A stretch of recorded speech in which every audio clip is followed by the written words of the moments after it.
I think we have this notion often that we need to be perfect in everything that we do, and we need to know what the right answer is going to be. We need to know if the thing that we're working on is going to have impact. We need to know whether we are going in the right direction. And to be honest, I've lived enough life, I've been around the block enough to realize much of this actually doesn't help in the day to day.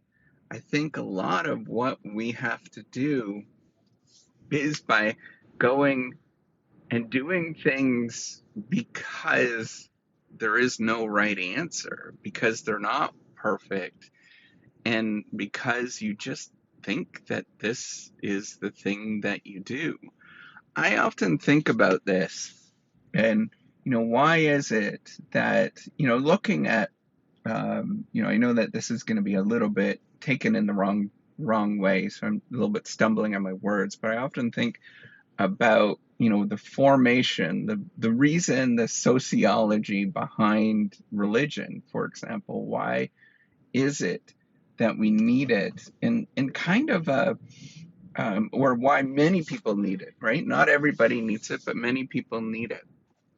Um, and I would say, the majority have rely on some form of thing, whatever that is, whether it's, you know, more of a traditional religious organization or meditation or something like that. And I think it's because of the fact that the world is not perfect, that the world does not necessarily, the environment that you're in never really often has the answers that you're expecting. You execute on this thing and it doesn't work out as planned. I want you to think, I always sort of think about this, right? I default to the best companies in the world. This is what we know. The best companies in the world, which are on the Fortune 500, yeah, so what are those? It's the 500 largest companies. They expect a 10% return a year. So what does that mean? That means that the vast majority of the things that they work on, that they try, actually result in failure, actually result in an event that was unintended, that was largely catastrophic in some sort of way. And catastrophic is a relative term, right? If you work on something and you spend $10,000 and that $10,000 was a significant portion of how much that you actually own, that's going to feel really tough. But for a multinational company, that doesn't feel that bad.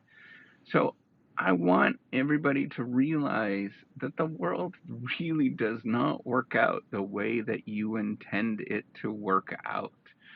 We need to detach from this notion of learning to be perfect and wanting to be perfect, because frankly, there's no end result often. There's not the thing that you expected. And I want you to simply ask around and ask 10 of your friends that are maybe a few years older than you. Maybe it's your parents or your parents' friends, and ask them how they got their job, or ask them how they met their significant other, or ask them how they ended up in the city that they're in.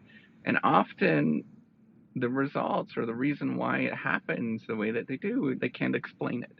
That there is no pattern behind why things happen the way that they actually happen. It just kind of does, right? It is. And and a lot of things are this way. If you were to say, what is the financial return on an education? I can't really answer that. That's a hard question. The financial return on many educations might be that there is none. It's zero. It's negative for many, many people for many years. Many years. And then when somebody turns 65, their net the return on education is zero and they turn 65. And then they have this breakthrough because of something that they read about when they were 20 years old in the education that they took that they can't even remember. But they had this insight and they're like, wow, I'm going to do this thing. And they create something that has major impacts on their life going forward. All of that kind of stuff is kind of immeasurable. There's not really a pattern that you'd sort of assume that happens. It's not a straightforward, you do this and you get that. It's kind of a mishmash kind of thing. And I know that that is really hard for most people to take, particularly people that are in a business school. If you're listening to this, I'm in a business school and we want you do this, I get that kind of results. But most of the time, things don't happen that way. And we can try to get closer. I also think another thing, I've talked about this before, that you are lucky if you're studying individuals or companies. You are lucky to get what is called an effect size. So, or you're lucky to explain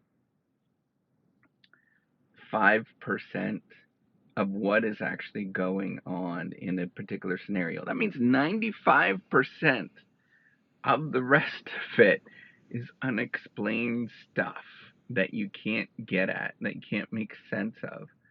And I often think about that. Is that 95%, is that irrelevant? No, I think that is an important part of the puzzle. Is that 5%, is that the only thing we should be focusing? No, I don't think so. Does that 5% make a difference? Yes. But is there a whole great big world that we can't explain? Which suggests to me that your seeking of trying to be perfect and having the right answer is the only course of action is actually incorrect. That tells me that there's many things that go on behind the scenes. I think about all of the absolutely abysmal failures of people out in the world. I know that sounds crude, but I want you to think about any field, any area, and you think of like an abysmal failure, right? They're a college dropout, they're whatever. Even if all of that stuff happens, the chances of something really particularly awful happening is not as high as one would think. You can still get through life. It's harder, but you can still get through. You can still do many things. It's not easy by any means, but you can still get through even though all of that stuff happens to you. And the reason is that there's a lot more to it than one particular thing. So I would love for everybody to stop being perfect. Stop trying to do the right thing all the time and try, but embrace the fact that there's many times you're just not going to get there.